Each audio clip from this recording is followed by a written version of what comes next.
Miracle Cove TV pilot. Act 1. Interior Greyhound bus, day, May 1970. Tom Pigeon, resilient but sensitive behind cynical armor, startles awake when the bus lurches on a sharp corner. The highway is next to a huge expanse of logging clear-cut. Tom yawns and stretches. When he opens his window, a leather headband tames his shaggy hair in the wind. They pass a wide gravel road leading inland and a sign which reads Miracle Cove Logging Corps, now hiring. Tom frowns and picks up his book. Cut to interior-exterior Pigeon family house, day. Their house is the one eyesore on the middle-class block. His duffel bag over his shoulder, Tom slowly ascends the steps. On the top steps, he takes a deep breath before he opens the door. Front door hallway. Tom closes the door without calling out. His sister, Marley, 15, a rebel in training, comes into the hall. He surprises her, and then she rushes to throw her arms around him for a warm hug. I thought you were Dad coming home. Annie, Tom's here. You look way older. Weird. You still look like a brat. They laugh together. Quick footsteps cross the upstairs landing. Tom's other sister, Annaleigh, 17, confident with shogun tendencies, races down the stairs and joins the boisterous reunion hug. Big brother, we missed you. Air. I need air. Come on. I've only been away for 8 months. How long are you home for? Did you pass your exams? Only 1 more year, and I'm finished. Kitchen. The appliances are simple and dated, but they sparkle. Annaleigh cracks open the kitchen door and lights a cigarette, waving her hand to direct the smoke outside. Marley follows Annaleigh to the outside door. Tom leans against the kitchen counter. It's so great to see you. How long are you staying? For the summer, I start with the paper tomorrow, but it's just a minimum wage copy runner job. Can I have one? No, damn it, you're too young. Minimum wage or not, we're proud of you. Marley silently petitions Annaleigh for a drag, but is denied. Why not, Annie? You do. And you drink, too. Come on, a glass of wine on a date. Tom opens a cupboard, but the shelves are near empty. I'm starving. All I've eaten is plastic vending machine food. Noodles. That's it? Bummer. We eat a lot of those since Mom. How is Mom? I wrote her, but she never wrote back. The psychiatrist wants her to stay in the hospital. I don't care what some shrink says. She's not crazy. He closes the cupboard door and tries the fridge, but finds those shelves empty too. Marley takes a steak knife out of the drawer and retrieves the noodles from the cupboard. I don't mind cooking them for you. Thanks, but not necessary. Tom shuts the fridge door and pulls a 10 and a 5 from his wallet. $5 will cover me tomorrow. Tom pockets the 5s, then drops the 10 on the table. If someone goes shopping, we'll have ice cream floats. I'll buy. Marley leaves the knife on the table and the noodles on the counter and picks up the 10. Tom's upbeat suggestion rekindles her spontaneity. Marley produces a rolled joint. Let's get high first. Jesus Christ, kid, you're too young for that, too. Tom's concern silences Marley. She pockets the joint. Get some hamburger and a salad. Might as well live like a rich neighbors for a day. Briefly, Annaleig's brow furrows. You should get going. Dad will be home soon. I'll stay with Tom. Delighted, Marley leaves. Tom and Annaleigh sit at the table. Front door, hallway.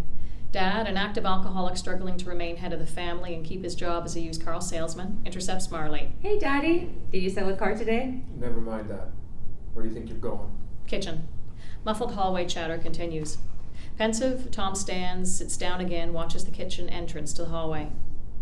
How's he been? Annaleigh shakes her head. Tom stands to greet his father when the front door closes. Dad stops abruptly at the entrance and a stern look on his face. He holds a half-empty bottle of scotch and has to steady himself against the doorframe. Dad, look. Tom's back. You better not have been giving Marta cigarettes again. And where'd you get that money? Annaleigh does not answer, so Dad looks Tom up and down. I thought you were coming in tonight, but I guess we'll celebrate now. At the counter, Dad looks briefly at the knife and the noodles and then pours 3 fingers into a glass. Tom sits, flashing a doubtful look at Annaleigh. Dad catches the look and clenches his jaw. He slugs back half his drink but keeps his narrowing eyes on Tom. What's wrong with you, Annie? Be a good girl and make Tom some coffee. No thanks, I'm good. Make it! Annaleigh hops to it. Dad looks sideways at Tom. What's with the hair? Call it turn you into a switch hitter? Dad leans against the counter, his mouth tight. One hand flexes in and out of a tight grip on the counter edge. I wrote Mother to tell her... I read that letter. You said you weren't afraid of me now. What's that supposed to mean? Tom looks down at his hands. Dad scoffs. I meant about my job. Dad finishes his drink and pours another. Making the coffee, Annaleigh flashes an exaggerated, silent warning at Tom. She puts the percolator on the stove, turns the element on full, and sits down. Dad lights a cigarette, taking a deep drag. I found you a job. The dealership needs a lot boy for the summer. Tom's shoulders slump. His voice is in a murmur. I have a job with the paper. That rag? You need a real job, and you'll take it if you want to stay here. Tom looks up sharply at Dad, his rebellious streak fired. I'm not washing cars for the summer. No, not good enough for you? For me now? I'm working for the paper. I need my room back too. Dad's cheeks flush red. He bears down on Tom. Anything else you want? I want to know what's wrong with you. Why you're drinking so much. You gave Marley money for food. You think I can't provide for them? Tom stands up, throws open the fridge door. This is how you provide? Dad holds the knife in one hand and then he pounces at Tom. Damn it, what's wrong with you? The coffee percolates on the red-hot element. Dad, the coffee! Dad unleashes one lightning-fast punch to Tom's face, knocking him to the floor. Annaleigh screams. Dad hesitates, his face a distorted mask, his grip tight on the knife. Tom rises up on an elbow, wipes the blood off his face with the back of one hand, his eyes welling with tears. Confused, Dad looks at the knife, then drops it on the table. He runs his fingers through his hair. I didn't mean to. Yes, you did. Dad stares first at Tom, then Annaleigh, shakes his head, then grabs the bottle and nonchalantly turns off the element. Leaving, he stops at the hallway entrance, but does not look back. Get a haircut. I have 2 daughters. I don't need 3. Give them a towel. Heavy steps ascend the stairs, then cross the upstairs landing until a door slams shut. Tom takes a chair. Annaleigh brings him a tea towel. I tried to warn you. He's been getting worse. Annaleigh wraps a consoling arm around Tom. Gently, she offers him the towel. Poor Tommy. He shrugs her off. The hurt shows on her face. Stop that. God damn him. Don't say that. Mom says he's ill. You're defending him? Tom rubs the fingers of his one hand across the bloodstains on his shirt, then uses the towel to wipe his face. He's mean when he's like this. We're scared of him too. I'm not scared of him. Then why didn't you fight back? Tom inhales and exhales deeply. Because you're next in line. And you still are. He looks at Annaleigh and exhales loudly. You know what? Screw it. I thought I'd stick around, but not now. You're leaving us? Where? There's always Miracle Cove. You mean logging? But the paper job, that's your start. What you always wanted. It's not right. Coming home to this and a busted nose is not right. No. He's not right. No. It's too dangerous. He'll get better, you'll see. Forget it. I can't pretend about him. You're my sisters. I don't have a choice. I'll make some good money. I'll send some to you. Use it to get you and Marley out. Tears well in her eyes. He puts an arm around Annaleigh's shoulder. But I miss you. What happens if we need you? It's okay, sis. Camp's only 70 miles away. I can get back fast anytime I have to. They both look at the knife on the table. It's okay. I need the break from classes anyway. Just don't ever tell him where I am. Marley returns from shopping, bursting into the kitchen. Ice cream floats all around. Tom, what happened to you? Act 2, exterior Miracle Cove Highway, day. A misty, persistent drizzle falls. Tom waits in front of the now hiring sign for the bus driver to unload his duffel bag. You'll fit right in. Having a shiner's nothing new in that camp. Exterior clear-cut surrounding camp, later. The sun breaks through the clouds. Tom sweats, trudging up the last steep hill. As he approaches its crest, the camp buildings appear in the slash. Interior logging camp office, day. Standing at the office counter, Tom waits while the clerk stacks his employment forms. You start tomorrow as a chokerman. Buy your work gear from the company commissary after supper. You're fired if you're late or too drunk for any shift. Any overtime is mandatory. Johnny Roth, a weather-worn old salt truck driver, pops his head in the door. He wears reflective aviator sunglasses. I'm grabbing the coffee while they fix my flat. Why don't you show this college boy bunkhouse 3 first? He's in room 10. Johnny Roth holds his gaze on the clerk. Tom offers a handshake. I'm Tom. Pleased to meet you. Johnny Roth ignores the outstretched hand. Greenhorn, I see. Let's get this done. Walking through the camp. Tom squints at the sunlight reflecting off aluminum roofs. Johnny Roth walks fast, so Tom hustles to catch up and keep pace. We buy our own logging gear? How much is that going to cost me? About a week's pay. They take room and board off, too. That's the cook shack. Opens at 5:30 in the morning. Make your lunch there. That other shed's the laundry and dry room. Don't miss days. Barry doesn't like that. Who's Barry? Your bush foreman. Mac's kid. Interior bunkhouse, day. The double-wide trailer, which has seen better days, can accommodate 20 men in 10 rooms. Their quick steps are loud in the brown wallboard hallway. They stop beneath a bare light bulb, outside an open door. When Johnny Roth removes the aviators, his eyes are kind. This is yours. Half of it. Anyway. You're in here with Weylin. You gotta be around a while before you get your own room. Oh, I hate that smell. Pine cleaner and pop. Tom drops his duffel bag inside the tiny room. There are 2 closets, chairs, shelves, single beds, and reading lamps over the pillow. A small table makes the narrow aisle between the beds. Open window slats throw shadows like jail bars. Palatial. When Johnny Roth leaves, Tom watches him snoop into rooms on his way out. The room is neat, but a crisp breeze scatters ashes across the table. Tom moves the full ashtray to Weylin's bookshelf, then he browses the paperbacks left on his. Interior Mac's office, day. The office decor is no frills like the bunkhouse rooms. 2 men sit across the desk from each other. Robert Mac McAvoy is the sociopathic, corrupt owner of the Miracle Cove Forestry Corps. Mac admires himself as a businessman and the town's main employer-benefactor. He scatters his pens across the desk when he slams down his thick hands. Turkey Jim, an offbeat native man, is the paper tiger manager of the local government forestry division. He shrinks backwards and resets his thick glasses. Mac stands and leans across the desk on his thick arms. You're telling me I have 6 weeks to fill my quota or I'm out? My father and me, we built this town. Please, take it easy. It's not me, it's the system. Your contract. The system. Did you tell them I can't find the men I need? Turkey Jim fidgets with the spilled pens. They won't budge. You have to produce your quota or they'll find outfits that can. Max wipes the pens and an ashtray off the desk. They clatter loudly on the linoleum floor. The arrogant pricks. I borrowed to build next year's roads up to the river. That means I owe the bank money. If forestry shuts me down, I'll go bankrupt, and that'll kill this town. You could try the Union Hall. Unions. It wasn't them or the system who built this town. Men did. He removes an envelope from the inside jacket pocket and flings it across his desk. There must be something more you can do at head office, Turkey Jim smiles and fans out the 5 $100 bills, then pockets the cash. When I was in Lewiston, I heard about another angle. It's a long shot, but I'll look into it. Interior Tom's room, day.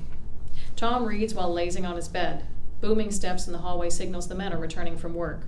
Weylin, a drifter in ginger Goliath, halts at the door and forms a sour look. He has a ponytail, but he's no hippie. Weylin walks in, drops a worn shoulder pack on his chair. Tom stands to shake hands. Hi, you're Weylin?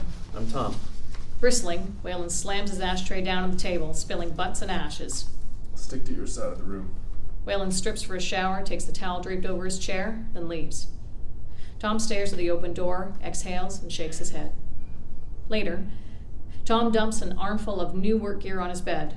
Across the hallway, Louis, a brawny, iron-tough hook tender, drinks with his rowdy crew. Interior, Tom's room, night. Weylin's clock shows 2:18 a.m. Louis and his crew are still going strong. Tom lies in bed, wide awake. Weylin turns on his lamp and lights a smoke. He looks expectantly at Tom. Why don't you go tell them they're past curfew? Cut to Louis' door. Tom stands in his underwear.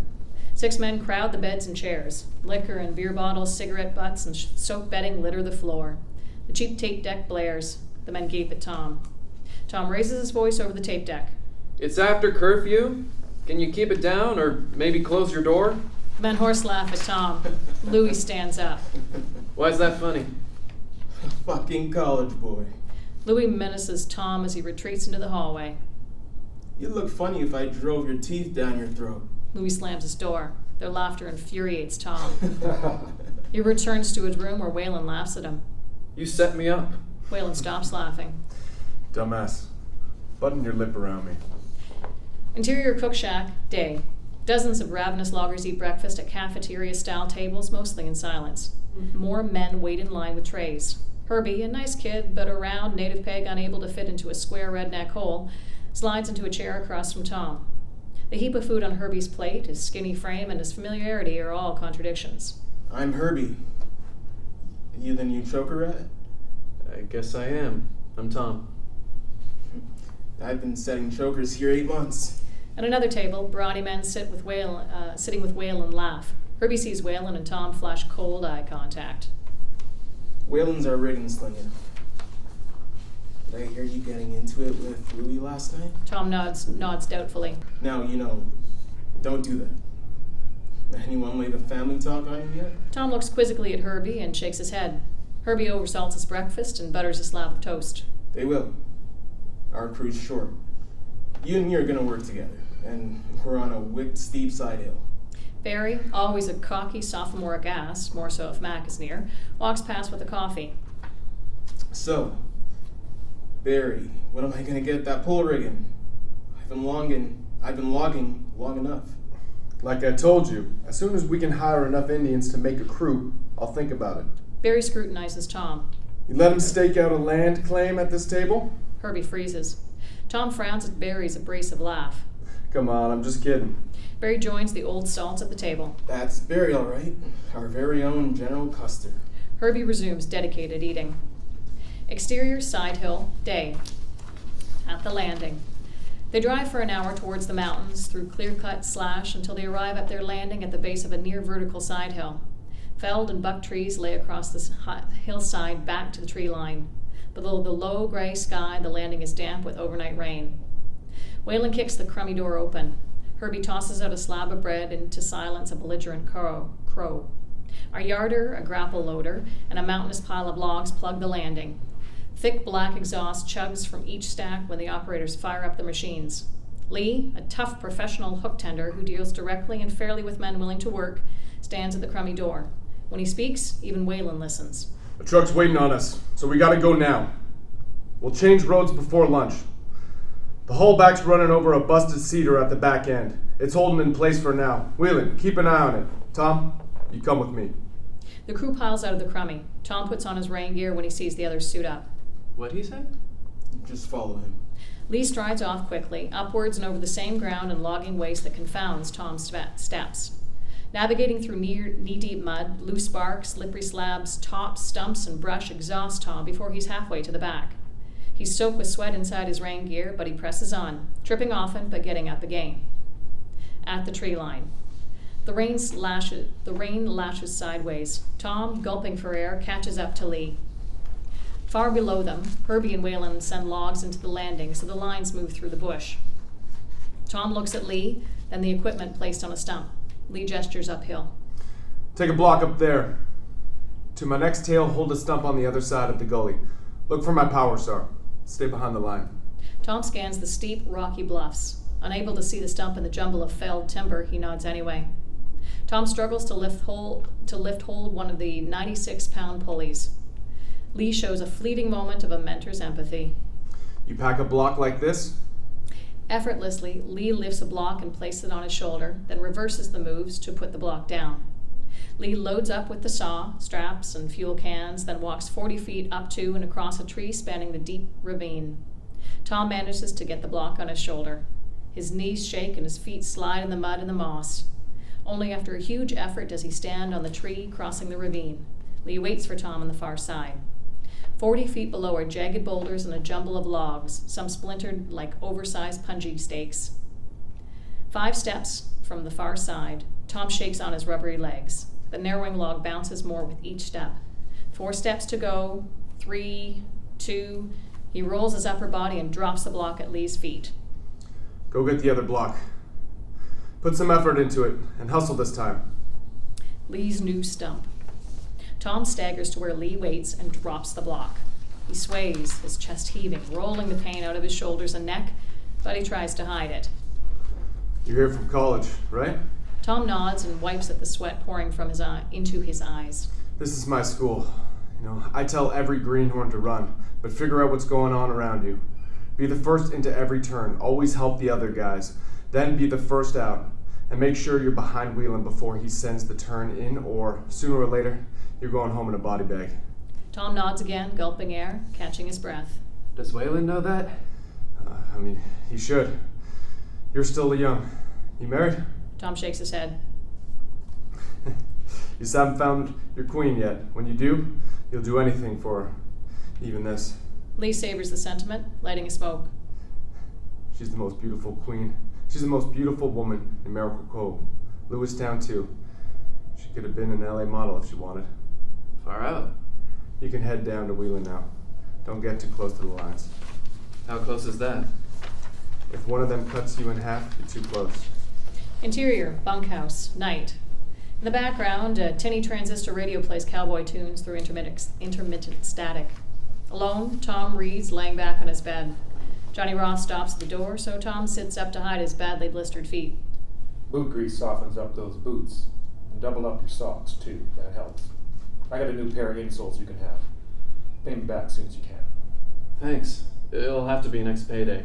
The commissary lets you draw a few bucks on your check, if you're short. Tom grimaces when Louis' tape deck blares at 10 behind the closed door. That's nothing. Just how some guys make it through the night. Montage. Tom learns the logging life. Tom drops a letter in the mail slot at the commissary. Weylin's alarm wakes groggy Tom. He looks outside. It's dark and raining. Weylin jerks Tom back behind him when he sends in a turn using the talkie tutor on his belt. The haulback pulls the chokers back up the hill and into the mud on a ridge, burying them. Tom digs his boot heels into the mud and pulls his choker free of the tangle. The yarder drags a turn away. Tom wipes blood off for a deep cut on his one wrist from a choker jagger.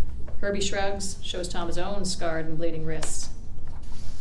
Lee shakes his head at Tom when he slips off a log and drops a log into a deep pile of logs. Lee nods when Tom climbs out of the same pile with the retrieved block.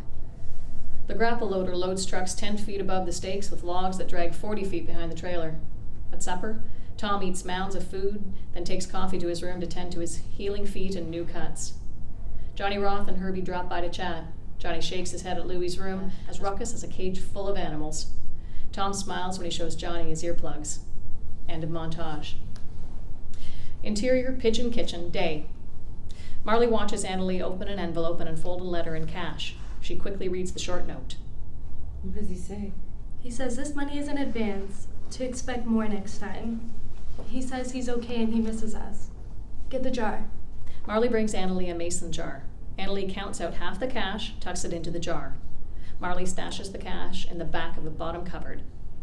Exterior side hill, day. The top half of a full-length mammoth cedar dangles over the lip of a creek cut deep into the rock. The rest of the tree is badly slabbed. A single stub keeps the tree from crashing into the gorge. We'll put a bridle on those slabs. You two bring your chokers? Tom and Herbie unhook and drag them to where Weylin waits. Rookie, you get under. I don't know what a bridle is. Fucking rookies. We'll send ends down to you. Hook both into opposite bells. Now, get under there and quit while you're belly yakking. Tom jumps off the log and crawls under the slabs. There's barely room to breathe, let alone move his arms. Tom's never done this before. I'll give him a hand. Stay put. He's got lots to learn. Weylin and Herbie drive their chokers down to where Tom flies by it at Tom's face and sweat stings his eyes.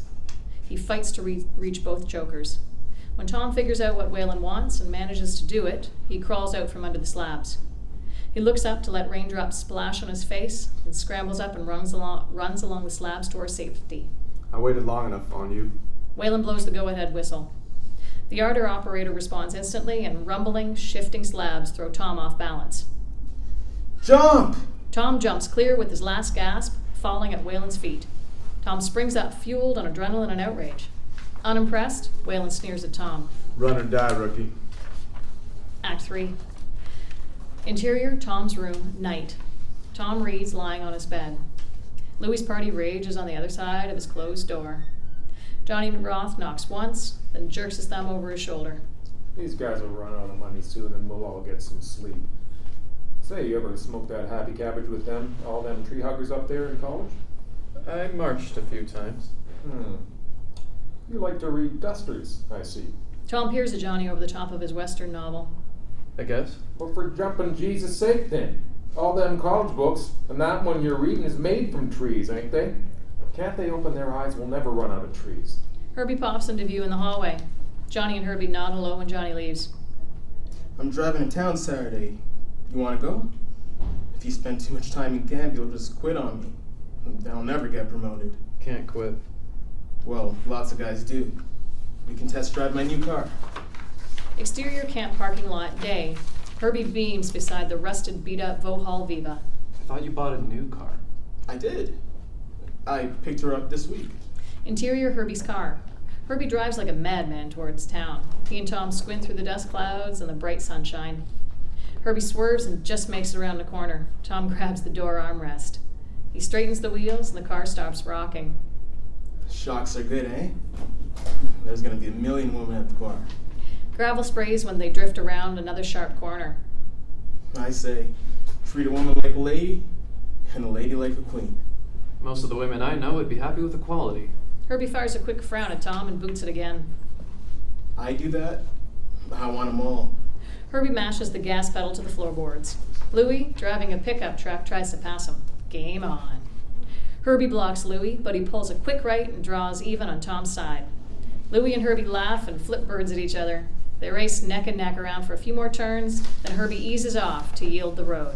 That's great driving. I can't see anything through this dust. Me neither. Later. Miracle Cove is a blue-collar village nestled between mountains and the ocean. Herbie drives across the river bridge on the edge of town. Are there fish in there? Tons of salmon in a few months. You and me'll go fishing. Right on. How many people live here anyway? Not sure. Maybe 500. That includes the res too, but not all the dogs. Exterior Miracle Cove, day. Herbie parks outside the credit union. Nearby, the dock is crowded with commercial and pleasure boats. When they get out, gulls cry from the tops of blackened dock pilings. I can already taste that cold beer. Interior credit union. Inside, the space is small. 2 cashiers work with men and women cashing checks and banking. Bunny, a bubbly native woman, a professional, and the credit union loans officer, helps at the corner. When she spots Herbie, she smiles warmly. Hi, Herbie. How can I help you boys today? Just cashing my check, and Tom wants to open an account. I need a money order too. Sure. You two interested in buying benefit dance tickets? Outside credit union, later. Herbie holds up his ticket. Good score on these. They always sell out because tons of women go. They see Mac enter the forestry office in the strip mall. Isn't that our boss? Frowning, Herbie nods. Come on, it's beer time. I have to mail this bank draft to Annie first and find something to read. Well, there's a bookstore in the mall. Interior Turkey Jim's office, day. The space is cramped and dusty. Rolled maps stand in boxes in the corners. Helly, who secretly struggles with addiction recovery, brings in a rolled map. Turkey Jim unfolds and studies it. Mac, taking a leering eyeful of her, smiles. Helly's having none of it. She goes to light a cigarette, takes it out of her mouth, changes her mind, lights it, inhales deeply, then stubs it out. Aren't those supposed to remain sealed from the public until next week? That's fine, Helly. Thanks for coming in. I won't need you again. Mac holds the door for her. Perturbed, Helly leaves without saying thank you. Mac closes the door and sighs loudly. She's married to one of your loggers. Maybe so, but if she was a slice of key lime pie, I'd lick my plate clean. So, about work, I found out Lewiston Correctional has started a work release program for some of their model prisoners. Mac takes a chair, crossing his arms. That was your angle for getting me more men? Not a chance I'd hire any of those animals. Who'd guard them? They'd be on their own. Recognizance. It's called recognizance. They'd be on their own recognizance. You hired Helly's husband, Leland, out of Lewiston. Of course, he was on probation. Interested, Mac pulls fingers over his stubble. He's good. Barry must have hired him. Is there any difference between them and half the men in your bunkhouse now? You can get me those guys? If you sign the paperwork. Interior Ray's Tavern, later. Live band blows out rock dancing tunes, tables full of raucous patrons. Anyone looking for a good time is here. Faeona, an outgoing hippie chick and Miracle Cove's best bartender, handles the crowd on her own. She smiles when Herbie pats a 10 down. Hi, Fee. 2 pints, please. How goes it, brother? 2? You're thirsty. I got a buddy coming. A new choker rat I'm breaking in.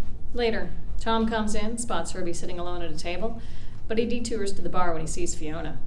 Hi, I'm Tom. Is Herbie around? You're the new tree killer in town? Tom winces at the testy barb. Faeona chuckles at him, then nods in Herbie's direction. Herbie and Tom's table. Tom sits, places a small shopping bag on the table. That point's yours.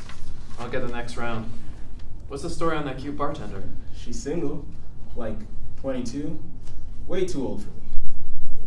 Did she give you her name? Nope. Just a cold shoulder. Forget it then. She don't like you. Tavern door. Helle comes in. She looks anxious as she scans the crowd. Herbie sees Helle, half stands, and waves his arm in a grand gesture. Helle spots him and comes over to the table. Have you seen Lee? Not yet. You want to sit? Better not. Maybe we'll come back after I find him. Helle mingles through the patrons, going for the bar. That's Lee's wife?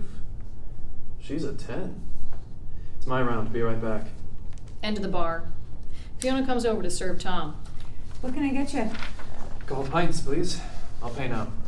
Faeona takes Tom's cash. Helle's next in line. I'll bring them right over. What do you need, Helle? Just a Coke. When Weylin moves in on Helle, she shifts away from him. Lee must be dead or something. To let you run it alone on Saturday? Helle shifts uncomfortably to turn away from him. Fee, Ray needs to spray this place for pests. Faeona laughs out loud. Funny. Can I buy you a drink? I'm 14 months sober, and Lee buys for me, or I buy my own. Stay the fuck away from me. Waiting for his change, Tom eavesdrops on their conversation. I got some you like, right off the boat from Vietnam. China White. Faeona glares at Weylin when she brings Helle's drink and Tom's change. Are you bothering the lady? Just passing the time of day. Then pass it like a gentleman, if that's even possible. Helle slides $1 across the bar to Faeona. That's okay, Fee. I'm leaving. Helle hurries out of the tavern. Faeona gives Tom his change. I didn't get your name before. Faeona nods slowly, takes a longer look at him. Faeona, you're here with Herbie. He's good people. See you around. Faeona takes care of other customers. Tom's agitated with Weylin, so he confronts him. She's Lee's wife, man. That's your business now? Leave her alone. He hears about this, I don't know whose face to bust up, don't I? Another patron joins the lineup and breaks the moment. Weylin knocks Tom off balance with his elbow when he leaves. Herbie and Tom's table, later. Tom is still edgy. Herbie has Tom's book in his hand. Hellion smack? That's heavy. Weylin's playing with fire. Lee did 2 years for almost killing a guy. Just for skipping out on his round. Are you telling him? Not a chance. Smart. Fucking Weylin. I know it. Do you know Fee came here with him? He's a jerk. Faeona brings their pints, so Herbie puts the book on the table. Sorry for the delay, guys. Faeona looks at the book. Herbie, you read Ginsberg now? It's Tom's book. Faeona looks at Tom and recites from memory. I saw the best minds of my generation destroyed by madness, starving, hysterical, naked. You know Ginsberg. He played Royal Albert Hall in 1965. Tom smiles and nods. He watches Faeona move on. Stare like that and you'll burn a hole in her jeans. Who's Ginsberg? He's like the fifth Beatle. Exterior raised tavern parking lot, later. Tom and Herbie talk across the Bow roof. What do you have? 3 pints all night? I'm watching my money. Besides, they took a lot off my check. They watch Turkey Jim park a cop truck behind them. You want to follow me back to camp? There's no roadblock yet. I thought he worked for forestry. Turkey Jim does, and he's a volunteer cop too. But the real Jim gets us home safe from the cops. Really? Trust me. You don't want to be an Indian in Miracle Cove. Sure, man. Exterior camp payphone, day. Tom deposits coins into the phone. Cut to interior pigeon kitchen. Annaleigh picks up the ringing phone. She has a swollen lip and a red whelp on one cheek. Hello? Hey, Annie, how's it going? I mailed more money yesterday. Are you saving any of it? Half of it. Dad really wants to know where you are, but we haven't told him. Marley says hi. Marley, a fresh black eye and bruises on her arm, leans on Annaleigh's shoulder. Should never have left you two behind. I'll get you out soon. I want you to come here. You'd like it. There's a lot of great people here. Cut to interior Bunny's office, day. Mac chews on an unlit cigar, looking at the document on the desk. When the mill cuts the check they owe me, I can square up. This is a few times now. Is everything okay? I'm supporting your bank, aren't I? It's not like I'm going to Lewiston for a better interest rate. And we appreciate that. Still, the repetition is worrisome. Tell me about it. By this time next year, we'll be across the river, and that's the money pot over there. That yellow cedar you're talking about? If you want a loan for that bridge too, we'll have to clean up these small loans first. You do have the manpower for your expansion, don't you? I got a new crew coming in today. Interior, Lewiston Corrections bus, day. Serious convicts in prison issue white look out the mesh-covered windows as the bus pulls into the Miracle Cove camp. A grim prison guard, armed with a shotgun, watches them. Dirk Volopik, the cunning, bone-crushing extortion artist ringleader, owns the front seat. He looks straight ahead. Act 4. Exterior, camp parking lot, day. Red and blue cop lights strobe across Turkey Jim, in uniform and holding a clipboard. Barry fidgets beside him. The prison guard motions the convicts out with his shotgun. Dirk is out first. He stops to scan the camp. Ronnie, Dirk's wingman, leans over his shoulder, licking his lips like a hungry mongrel following a kid with a hot dog.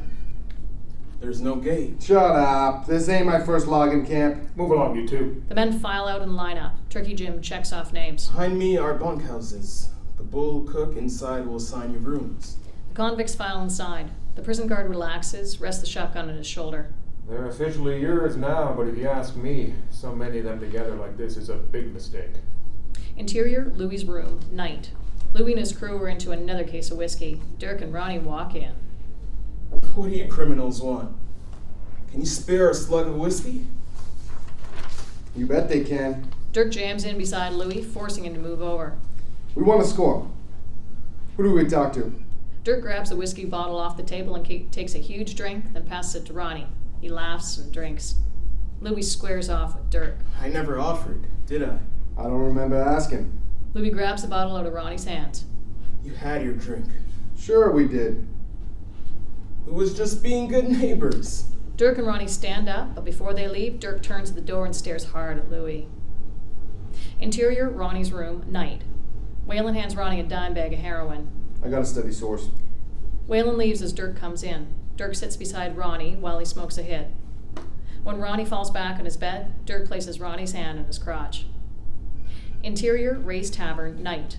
The clock behind the bar shows 1:40. Working quickly, Faeona still has time for a friendly smile for Tom. She pours him a pint, but before she brings it to him, she turns on the dishwasher. There's a pop sound from the cupboard under the sink and water sprays out. She shuts off the dishwasher. Damn it! The pipe's blown again, and Ray's in Lewiston. Gotta get these glasses cleaned. I could stay after closing and give you a hand with that. Well, it's last call anyway. Why not? Faeona flicks the lights on, the dance floor on and off. Herbie crowds up to the bar to buy his last pint. It's still crazy busy, and those not dancing also crowd around. Maggie, 40-something, high and tipsy, seizes Herbie's arm. Come on, Herb. I need a ride. Maggie grabs Herbie and heads towards the door. If I'm not back for work on Monday, send a search party. Later, Tom lies on the floor. His head and shoulders are inside the cupboard underneath the sink. Fiona is at the sink holding a plunger. He twists the pipe wrench off the drain nut with a bang and clocks himself on the forehead with the wrench. Shove down on the thingamajig that holds up the drain pipe. Fiona bangs down on the drain with the end of the plunger. The seal releases and a stream of putrid water gushes out of the pipe right onto Tom. Like that? Perfect. I have to ask, why are you logging if you want to be a journalist? I need the money to help out a friend. Is that Annie, your girlfriend? The one you're sending money to? Tom looks at her quizzically. She twists her lips. Bartenders hear everything. And when I don't hear, Herbie tells me.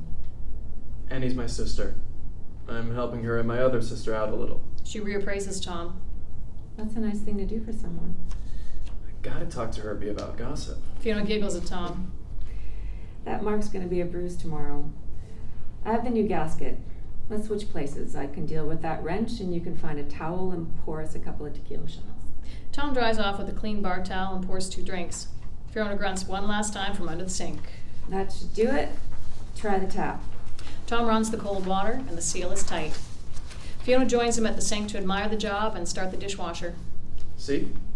Not just a tree killer. They toss back their shots, but she doesn't respond.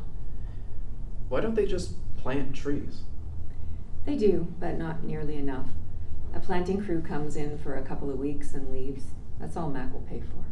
Tom considers the wrench and then picks it up. Fiona puts her glass down and her hands on his shoulder. You're sweet, but you have to go. She walks him backwards towards the door. It's good. For us. I mean, that Annie's my sister, right? Out, Romeo.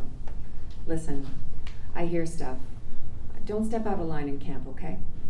Now go. I can't get back to camp. You should let me stay. Faeona swings the door open. Turkey Jim waits inside his truck. Keep the wrench for now, but be careful with it. I already got you once. Come see me soon. Exterior side hill, day. It's pouring rain. The crew is turning the yarder around to log the other half of the setting. The lines are disconnected and the tower is down. Tom and Herbie work hard pulling the line to where Lee waits at the new guy line stump. Take her to the dance. She called me a tree killer and then she kicked me out. You should at least try, if you like her that much. What the hell are we doing anyway? Shut up and pull. That's what you're here for. Interior exterior cook shack, day. Louis waits at the front of the line for his eggs. Dirk shoves Louis's tray onto the floor. Louis shoves Dirk hard. You in a hurry to meet your maker? Pity patter, let's get at her. Barry steps in. Hey guys, settle down. You get fired for fighting in here. Both men keep their eyes peeled on each other. You don't want to play in this sandbox, boy. Barry backs off at Dirk's threat. Louis and his crew leave, not turning their back on Dirk's gang. Barry follows them outside. Dirk, Ronnie, and the convicts, some excited, others grim, leave together. Exterior cook shack steps. Barry tries again to stop Dirk, but he's on a mission and he shoves Barry out of the way. Louis and his crew are gone. Exterior marshalling yard, minutes later. Milling behind Louis, tense loggers form into a group. At the crummy, Lee holds Tom and Herbie back.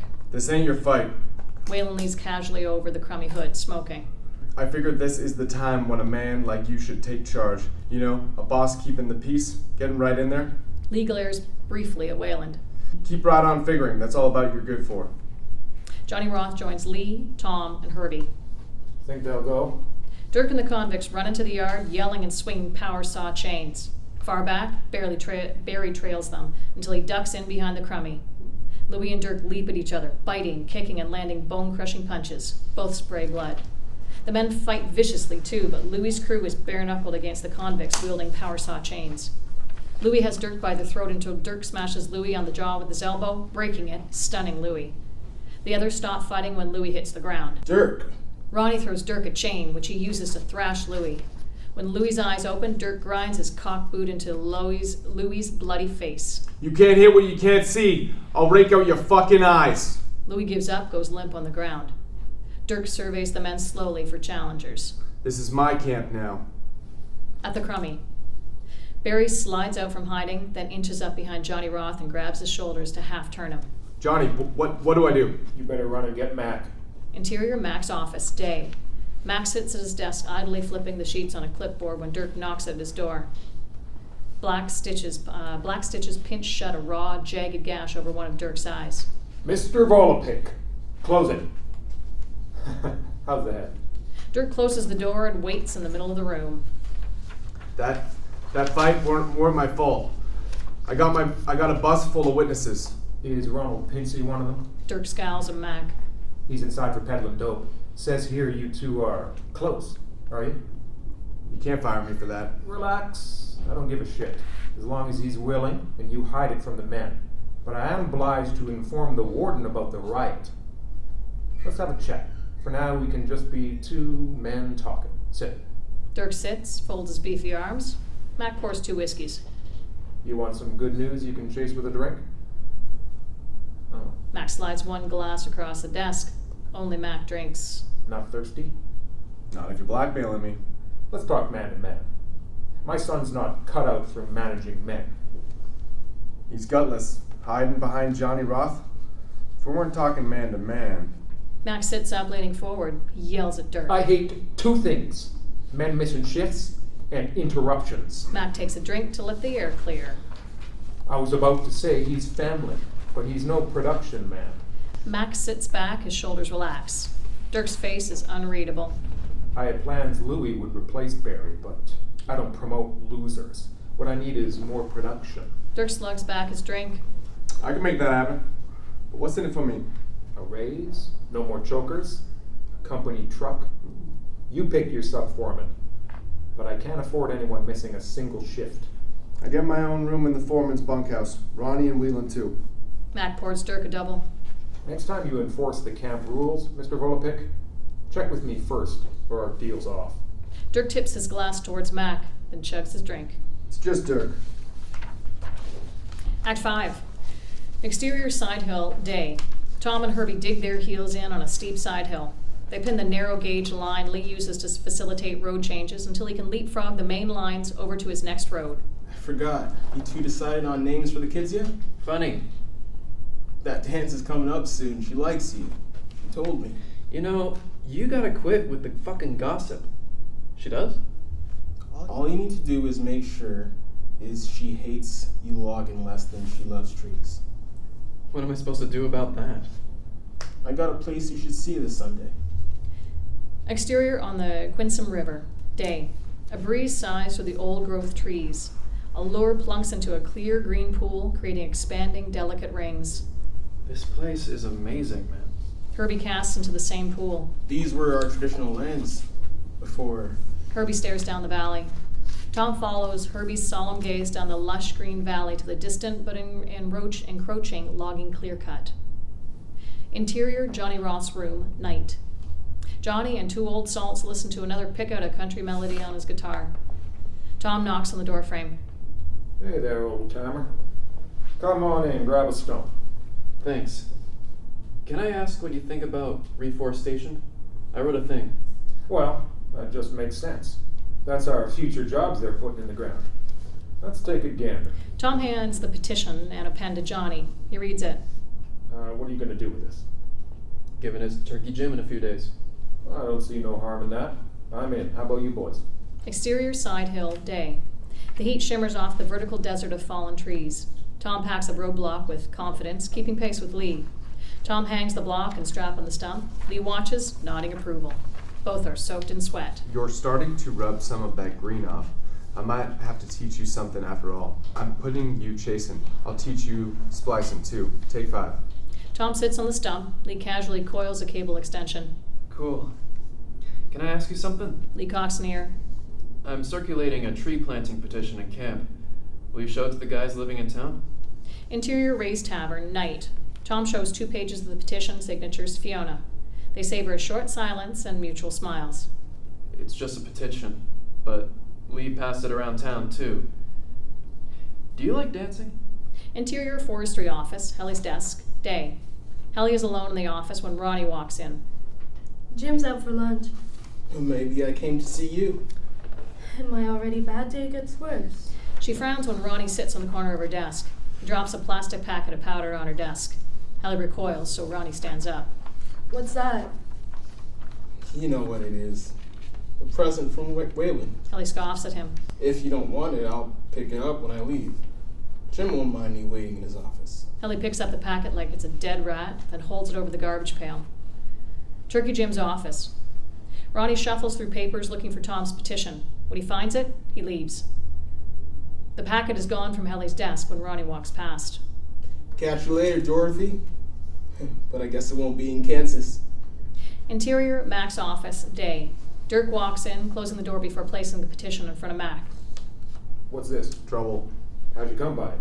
One of my guide brings it here. Check out the first name.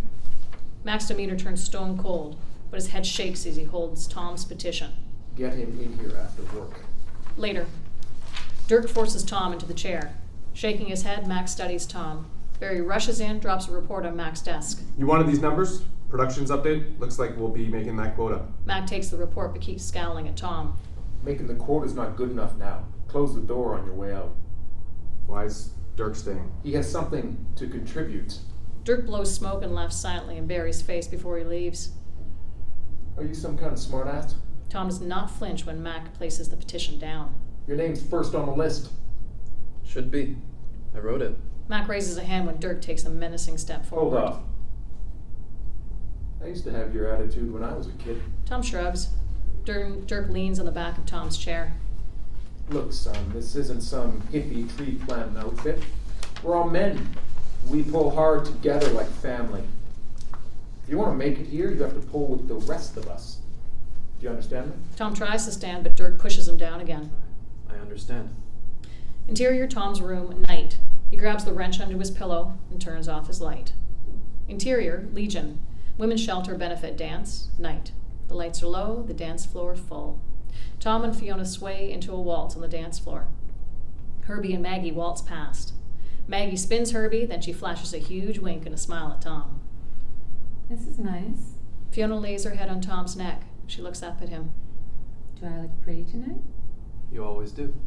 Faeona lays her head back onto his chest, delicately twinning her fingers into his. At the meat draw ticket table, Turkey Jim slips Mac's bribe into the donation jar, then wanders into the shadows. Exterior, Fiona's house porch, later. Faeona and Tom walk up to her 2-story colonial. The outside needs some TLC, but the house has tons of character. They stand close under the porch light. This place is awesome. And huge. It's just me, although sometimes I take in boarders. I've had the tree planters for 2 summers in a row. Tom looks at Faeona, trying to read her. If you're wondering, I want you to stay with me tonight. When Weylin was bothering hell at Ray's, Waylin's your ex, right? Faeona gently lays a finger across his lips. That's the ancient past.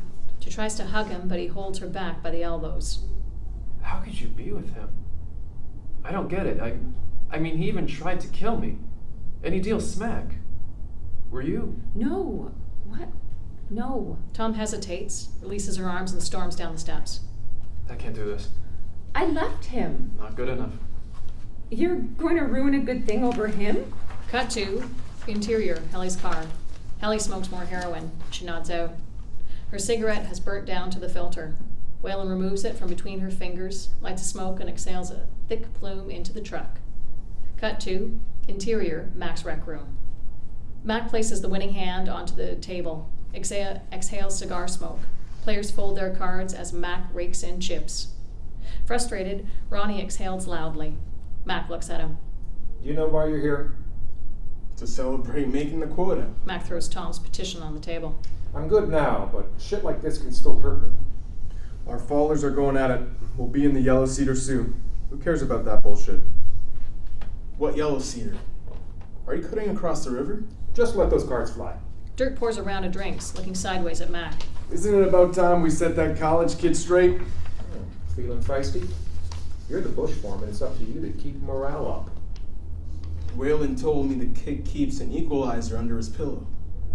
Don't worry so much. I got this. Cut to interior, pigeon kitchen, night. Annaleigh, in pajamas, turns on the kitchen lights. She pulls the money jar out of the cupboard. It's empty. Baffled, she stands up with the jar in her hand. When she turns, Dad stands behind her. He's angry and he holds the money in his fist. Exterior, side hill, day. 200 feet from the landing, Tom, Herbie, and Weylin run into a ravine. They work quickly to set the turn, scramble out, and Weylin sends the turn to the landing. Landing. Ronnie and Dirk drive in and get out of the pickup. They're right there.